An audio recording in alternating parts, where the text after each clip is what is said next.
Olá para todos, bem-vindos ao Adjunctum EBD, o seu canal de suporte e apoio à Escola Bíblica Dominical. Me chamo Rangel Limeira e esse canal foi criado para você que tem paixão pelo ensino da Bíblia, motivação e, especialmente, amor pelo Reino de Deus.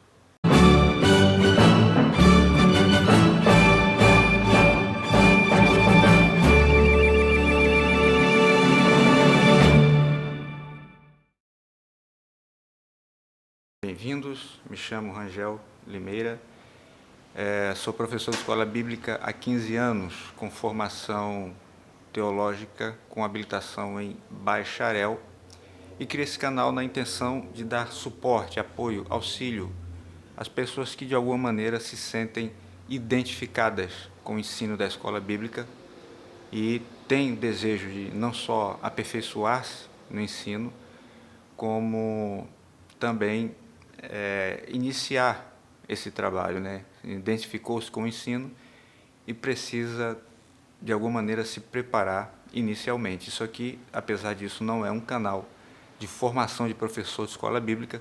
Cada igreja, cada denominação tem a sua metodologia de formação. Então, não existe aqui tempo a ser transcorrido e gasto na formação, da mesma maneira que também não existe uma biografia, ou melhor, bibliografia a ser seguida, apenas é uma ferramenta para apoio a você que gosta, que se identifica com o ensino. Paulo, no seu capítulo 4 da carta aos Efésios, a partir do versículo 11, ele vai elencar ali os ministérios sem os quais a igreja não pode sobreviver. A igreja depende desses ministérios para que ela tenha um crescimento saudável. Ele vai dizer que ele mesmo, Jesus, através do seu Espírito, ele deu uns para apóstolos, evangelistas, pastores e mestres.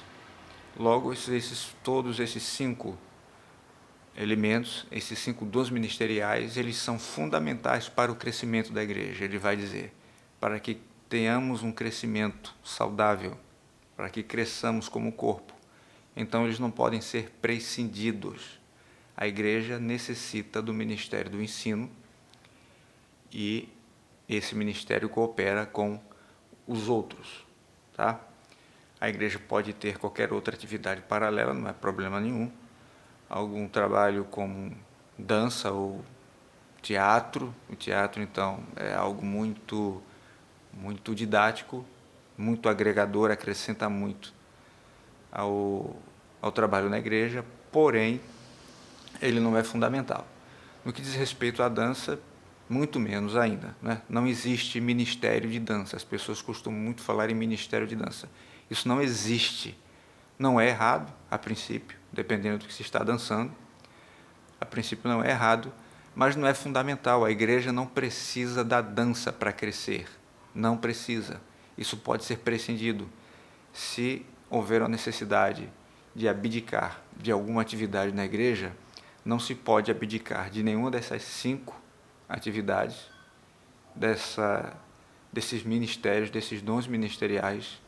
Não se pode abdicar deles para favorecer uma outra atividade que não é fundamental. Se não é fundamental, ela pode ser, sim, prescindida. Então, ministério de dança, pelo amor de Deus, isso não tem fundamento nenhum. É a Bíblia quem diz isso. E é a Bíblia, obviamente, o manual para o crescimento da igreja. E é interessante, na condição de professor de escola bíblica dominical, que nós saibamos a gênese da escola bíblica. A escola bíblica, ela, apesar de estar presente na maior parte das igrejas, infelizmente ela não está presente em todas as igrejas, mas na maior parte eu acredito que esteja. Ela não começou organizada, como qualquer coisa na vida, né? Ela não começou organizada como é hoje, apesar de sempre haver tido o ensino. Mas a escola bíblica, como nós a conhecemos hoje, ela não começou assim, nessa estrutura que nós conhecemos, com a organização atual. A escola bíblica teve seu início, a sua gênese, na Inglaterra, na cidade de Gloucester. Um jornalista local chamado Robert Raikes, ele percebeu que as crianças que trabalhavam durante a semana A Inglaterra estava passando ali naquele período de industrialização, então todas as crianças trabalhavam para ajudar os pais. E ele percebeu que essas crianças, aos finais de semana, ficavam ociosas, não tinha muito o que fazer, e ele temia, porque ele percebia que havia uma séria tendência dessas crianças migrarem para o crime. Então ele tomou a iniciativa de conversar com os pais dessas crianças, com as suas famílias, para, nos finais de semana, reunir essa criançada toda para alfabetizá-las, que elas também não eram alfabetizadas. E aí ele escolheu essa atividade, que começou embaixo de uma árvore, essa atividade de alfabetização, e ele usava matemática, português e ensino religioso, e alfabetizava a partir da Bíblia. Ele foi muito estratégico com relação a isso. O trabalho cresceu, tomou grandes vultos, de modo que as casas de outros professores foram abertas para receber o trabalho, e a Igreja Metodista, inclusive, organizou salas para que o trabalho pudesse ter continuidade. Em 1811, por ocasião da sua morte, a escola bíblica em Gloucester já contava com 600.000 alunos inscritos. Tamanha foi a dimensão que o trabalho de Robert Riggs alcançou. Aqui no Brasil, a escola dominical tem sua gênese na cidade de Petrópolis, Rio de Janeiro, em 1855. Também um sujeito chamado Robert, sendo que dessa vez ele era escocês. Na verdade, era um casal de missionários, né? Robert e Sarah Kelly. Eles vieram para Petrópolis, iniciaram um trabalho de escola bíblica dominical, e este trabalho deu origem à denominação que nós conhecemos hoje como congregacional. A igreja congregacional é resultado de um trabalho de escola bíblica dominical. Enfim,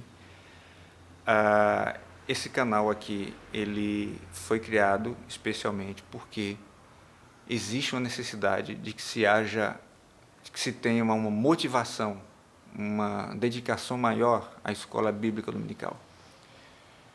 Eu andei levantando alguns dados, algumas pesquisas, e em uma delas nós temos a figura do advogado Valmir Nascimento. Ele é um advogado membro da Assembleia de Deus, e ele constatou que a escola bíblica dominical não tem a importância, não se dá a devida importância à escola bíblica dominical em relação às outras atividades, e especialmente pode ser constatado por um fator, talvez o principal, né? Destinação de recursos. Se investe muito em preleções, em congressos, em conferências, e apenas uma parcela muito pequena desses investimentos é destinada à escola bíblica dominical. Também outra pesquisa feita por uma pedagoga e fisioterapeuta, Nilce Assis do Carmo Pereira. Ela é uma professora de escola bíblica presbiteriana, e um dos fatores que leva, por exemplo, crianças, jovens, ou melhor, a se desviarem, a apostatarem da fé ao ingressarem nas universidades, é uma baixa adesão à escola bíblica, ou uma escola bíblica muito deficiente. Uma escola bíblica deficiente, uma escola bíblica feita de forma errada, ou com pouca ou nenhuma excelência, leva a um conhecimento bíblico muito fraco. O ensino não é a mesma coisa que pregação. As pessoas precisam entender isso. A pregação é algo com o qual o ensino vai cooperar depois. Mas o ensino é o que consolida. O ensino é o que vem consolidar o ensino bíblico, a doutrina bíblica. Então, a doutora Nilce pôde constatar que a deficiência na escola bíblica é o que leva esses jovens que nasceram, cresceram e foram educados no seio familiar e na igreja, venham apostatar-se simplesmente porque ingressaram na universidade. E, óbvio, em especial, as doutrinas humanas, né, as atividades das ciências humanas, cursos de ciências humanas na universidade. Diante desse quadro, um quadro de liberalismo geral que a sociedade ocidental atravessa, não só um liberalismo social, mas um liberalismo moral. acredito que qualquer outro liberalismo seja advindo do liberalismo moral, que é essa ideia pós-moderna, né, que ratifica aquele pensamento de Protágoras: o homem é a medida de todas as coisas. Então, se me faz bem, se me faz contente, se me faz feliz, se não faz mal a ninguém, eu vou fazer. Roger Scruton, recém-falecido, escritor conservador britânico, cavaleiro, lá da coroa, ele destaca isso muito bem quando diz que o liberalismo moral é o refúgio dos canalhas. Então, sempre que alguém quer viver dissolutamente, vai se abraçar a esse relativismo moral, né? Cada um tem a sua moral, eu tenho a minha, eu vivo a minha moral como eu quero. O Estado não tem nada a ver com isso, a igreja não tem nada a ver com isso. E esse é o cenário do mundo atual. E quando as pessoas vêm para a igreja, né, especialmente aquele grupo que se inicia, que está sendo iniciado, que passa por aquelas classes de discipulado, elas vêm contaminadas com essas ideias, porque essas ideias estão no subconsciente coletivo da sociedade e as pessoas não abrem mão de ideias que já foram consolidadas no seu subconsciente coletivo, ou melhor, no consciente coletivo. Elas resistem porque elas estarão abrindo mão de um posicionamento que é socialmente consolidado. E existe essa dificuldade.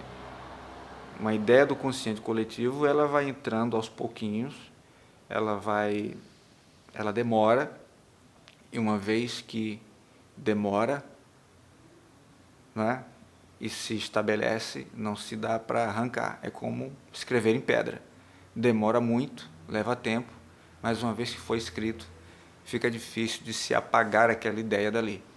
Assim são as pessoas vindo para a igreja. Elas vêm intoxicadas, contaminadas com ideias liberais. E o ensino de escola bíblica dominical exige uma capacitação, uma qualificação intelectual robusta por parte do professor. Ele vai apelar para as faculdades mentais dos alunos, não é apenas uma pregação, e não pode ser feito então de qualquer maneira. Dá trabalho, e esse canal foi criado para que sirva de suporte para você que tem paixão pelo ensino, paixão pelo reino de Deus e pretende crescer nesse ministério. Se é ensinar, que haja dedicação ao ensino. Né? Paulo falou para Timóteo: persiste em ler, exortar e ensinar até que eu vá. Logo, não se pode ensinar sem que se saiba o que ensinar, sem qualificação. Eu acho muito interessante um trecho daquele filme Rocky, um lutador. Esses filmes antigos têm muita lição, muita sabedoria, né, para as nossas vidas. E aquele velhinho lá, aquele coroa, o Mickey, que vem a falecer no terceiro filme da franquia, ele está tentando levantar a moral do Rocky Balboa ali e tal, enfim. E ele está desmotivado e ele chega, bota o dedo na cara do Rocky e fala assim: olha só, para uma luta de 10 minutos, você precisa se preparar 10.000 minutos. Então, assim é para tudo na vida. Para uma aula de 50 minutos, 40 minutos, você não se preparou apenas 2 horas, 3 horas. Você se preparou meses, anos, para que você pudesse ter condições de ministrar aquela aula. Paulo vai dizer que o ministro, aquele que lida com a palavra, ele não pode ser neófito, ou seja, ele não pode ser imaturo. Ele precisa ter algum nível mínimo de maturidade dentro do conhecimento da palavra de Deus. Então, você que é professor de escola bíblica, não se desanime, visto que o professor tem menos visibilidade que o pregador, que o cantor, né? Ou o pessoal do grupo de teatro, ou o que quer que seja. Mas não desanime, porque o seu trabalho como professor de escola bíblica é muito mais fundamental do que você pode imaginar. Então, se você gostou do canal, você se inscreva para receber os novos vídeos, que sempre virão vídeos interessantes que servirão de apoio e suporte ao desempenho do seu ministério. Deus abençoe. Até a próxima.